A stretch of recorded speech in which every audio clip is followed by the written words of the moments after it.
와인앤모어 11월 프로모션의 추천 와인 리스트 영상에서는 와인 종류별로 분류해서 가격 순으로 공유해드렸습니다. 이번 영상은 추천 와인에 대한 설명으로 지역별로 각각 따로 영상을 올리도록 하겠습니다. 이번 영상은 이탈리아 편입니다. 덧붙여서 제가 와인의 레이블을 읽는 방법에 대해 설명드리는 이유는 크게 두 가지입니다.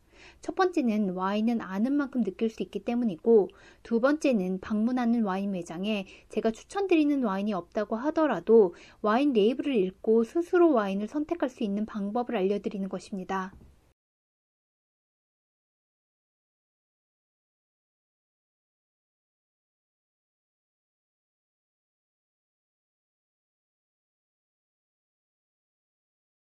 우선 이탈리아 와인을 구매하실 때 알아두시면 유용한 내용에 대해 설명하겠습니다. 일반적으로 적도에 가까운 지역일수록 기온이 올라가게 됩니다. 예를 들어 북반구에 위치한 우리나라는 남쪽에 위치한 제주도가 서울보다 기온이 온화합니다. 역시나 북반구에 위치한 이탈리아는 남북으로 길쭉하게 장화 모양으로 생겼고, 북부로 갈수록 기온이 낮아지고 남부로 갈수록 기온이 높아집니다. 그리고 이런 기후로 인해서 북부로 갈수록 섬세한 와인이, 그리고 남부로 갈수록 짙고 선명한, 즉 다른 스타일의 와인이 생산됩니다. 일반적으로 와인을 고르실 때 레드 와인이면 까베르네 소비뇽과 피노누아, 그리고 화이트 와인이면 소비뇽 블랑과 샤도네이가 익숙하실 거라고 생각됩니다. 이 품종들은 프랑스를 고향으로 합니다. 프랑스는 특정 지역에서만 포도 재배가 가능한 반면에 이탈리아는 전국구로 포도 재배가 가능합니다. 이것은 사실상 포도 재배에 더 좋은 자연 환경을 가진 것은 이탈리아라는 것을 의미합니다. 그리고 기본적으로 이탈리아에서는 이탈리아의 각각의 지역을 고향으로 하는 토착 포도 품종으로 와인이 생산되고, 심지어 같은 품종이지만 옆 동네끼리 다른 이름으로 불리는 경우도 있습니다. 단 예외적으로 프랑스의 품종으로 와인을 생산하기도 합니다. 결론적으로 포도 품종도 너무 많고 이름도 익숙하지 않기 때문에 이탈리아 와인은 어렵다라고 느끼실 수 있습니다. 하지만 이탈리아 와인을 선택하는 데 있어서 포도 품종의 이름들을 기억해 두시는 것이 도움이 될 수는 있지만 반드시 기억해 두실 필요는 없습니다. 결론부터 말씀드리자면 와인을 선택하실 때 높은 등급이고 좋은 품질의 와인을 의미하는 것은 아니기 때문에 등급을 기준으로 와인을 선택하는 것은 현명하지 않습니다. 어쨌든 지금부터 와인 등급에 대해 설명을 해드리지만 왜 등급을 기준으로 와인을 고르면 안 되는지에 대한 이유라고 생각하시면 됩니다. 보통은 등급이라고 하고 와인에 대해 좀 아시는 분들은 원산지 통제 명칭이라고 하는데요. 이것은 유럽연합의 제품 품질 인증 체계를 의미합니다. 유럽연합의 제품 품질 인증 체계는 더 높은 등급인 PDO와 더 낮은 등급인 PGI로 나뉘고, 유럽 각각의 나라에서는 이것을 본인의 언어로 번역하고 기존에 가지고 있던 등급 체계를 EU 기준에 맞춰 재정비합니다. 이탈리아에서는 PDO는 DOP로 번역되고 레이블에는 예전부터 사용되던 DOCG 또는 DOC로 표기됩니다. 그리고 PGI는 IGP라고 번역되고 레이블에는 역시나 예전부터 사용되던 IGT로 표기됩니다. 근본적으로 이탈리아의 등급은 토착 포도 품종을 보호하기 위해 만들어졌고, 즉 등급이 높아질수록 전통을 지켜 만든 와인이라는 의미입니다. 그리고 전통을 지키지 않고 새로운 시도를 해서 만들어진 와인은 낮은 등급을 받을 수밖에 없지만 그럼에도 세계적으로 품질의 우수성을 인정받기도 합니다.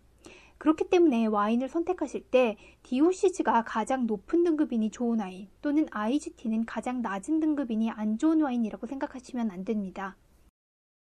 DOCG, DOC, 그리고 IGT는 모르셔도 되지만 와인을 마셨을 때 취향에 맞는 와인이라면 그 앞에 붙은 예를 들어 모스카토 다스티와 바룰로 같은 명칭은 기억해 두시면 유용합니다. 포도가 자라나는 데 영향을 미치는 토양, 기후, 그리고 지형과 같은 환경 요소를 때로아라고 하고, 때로아는 와인의 맛에 영향을 미칩니다. 그래서 비슷한 때로아를 공유하는 지역을 묻고 그 안에서 같은 스타일로 만들어지는 와인에 대해 명칭을 만들어 법규로 관리하는 것입니다. 그리고 와인 생산자는 해당 명칭의 와인법을 지켜 와인을 생산하면 레이블에 해당 명칭을 표기할 수 있습니다. 즉 레이블에 적혀져 있는 명칭만으로 때로아의 특징과 사용된 품종, 그리고 양조 방법까지도 알 수 있기 때문에 와인의 맛을 예측해 볼 수 있습니다. 이 명칭에는 세 가지 타입이 있습니다. 첫 번째로 행정구역상의 지역명으로, 예를 들어 이탈리아 북부 피에몬테에 위치한 바롤로가 그 대표적인 예입니다. 두 번째로 지역명과 함께 포도 품종으로 명칭이 만들어지기도 합니다. 뒤에 지역명, 그리고 앞에는 품종명이 표기됩니다. 예를 들어 모스카토 다스티의 경우 아스티는 지역명이고 모스카토는 포도 품종의 이름입니다. 세 번째로 역사 속의 지역명이 있습니다. 예를 들어 끼안띠의 경우에는 현재의 공식적인 행정상의 지역명은 아니고 그 기원을 언제로 올라갈 수 있는지는 불확실하지만 과거 역사 속에서 사용되던 지역명이었습니다. 와인앤모어 11월 프로모션 와인 중 첫 번째 이탈리아산 추천 와인은 지디바이라 모스카토 다스티입니다. 어떤 와인이든 레이블에서 가장 눈에 띄는 글씨가 그 와인의 맛을 알 수 있는 중요한 내용입니다. 이 와인의 레이블에서 가장 눈에 띄는 글씨는 모스카토 다스티라는 명칭입니다. 이탈리아어에서 D는 무엇뭇이라는 의미로 뒤쪽에는 지역명이, 그리고 앞쪽에는 포도 품종명이 옵니다. 모스카토 다스티의 아스티는 이탈리아 피에몬테에 위치한 지역명입니다. 요즘 과일을 구매하러 가시면 샤인머스켓이라는 청포도를 보신 적이 있으실 텐데요. 먹어보시면 굉장히 달고 향기롭다라는 느낌을 받으실 수 있습니다. 샤인머스켓과 모스카토는 친척쯤 된다고 이해하시면 되고 모스카토 역시 향이 좋은 품종입니다. 그리고 그 아래에 작은 글씨로 Denominazione d'origine controllata e garantita 라고 되어 있습니다. 이것을 줄여서 DOCG라고 하고 이것은 이탈리아의 제품 품질 인증 체계 중 가장 높은 등급에 해당됩니다. 그렇다고 해서 DOCG가 좋은 와인이라는 의미는 아니고 DOCG 앞에 붙은 명칭의 법 기준에 맞춰 와인을 생산했다라는 의미입니다. 즉 이 와인의 경우 100% 모스카토 포도 품종으로 만들어진 약간의 당도를 갖고 약간의 기포를 갖는 와인이라는 것을 의미합니다. 그 아래에 빈티지가 표기되어 있는데요. 사실상 모스카토 다스티는 숙성 잠재력이 없는 와인 스타일로 구매하시자마자 바로 드시는 것을 추천드립니다. 생산자는 지디바이라입니다. 두 번째 추천 와인은 같은 생산자인 지디바이라의 바룰로 알베입니다. 레이블에서 가장 눈에 띄는 것은 알베로 이탈리아 피에몬테의 바룰로 동남쪽 지역을 의미합니다. 등급은 DOCG, 그리고 명칭은 바룰로로 이 지역의 토착 포도 품종인 네비올로 100%로 만들어졌다는 것을 의미합니다. 네비올로의 어원은 안개로 과거 이 지역의 포도 수확기에 안개가 자욱했기 때문에 포도 품종에 네비올로라는 이름을 붙였다고 합니다. 하지만 현재는 과거와는 달리 수확기에 안개를 볼 수는 없다고 합니다. 바룰로 와인은 탄닌과 산도가 좋고 높은 알코올, 그리고 붉은 과실, 장미, 감초와 건초 풍미를 갖습니다. 그리고 바룰로 안에서도 다시 세부 지역으로 나뉘고 각각의 지역에 따라 다른 스타일의 와인이 생산됩니다. 이 와인이 생산된 알베 지역에서는 바디감과 구조감이 좋고 단단한 탄닌으로 인해 숙성 잠재력이 좋은 와인이 생산됩니다.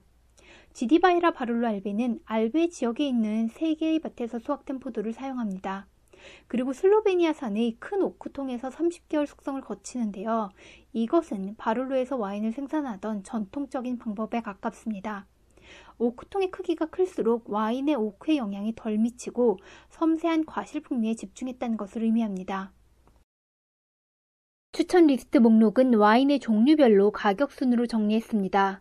그리고 포도 품종의 색을 의미할 수 있는 단어에는 청포도는 연두색, 그리고 적포도는 보라색으로 표기했습니다. 현명한 와인 생활 와인TV가 함께하겠습니다.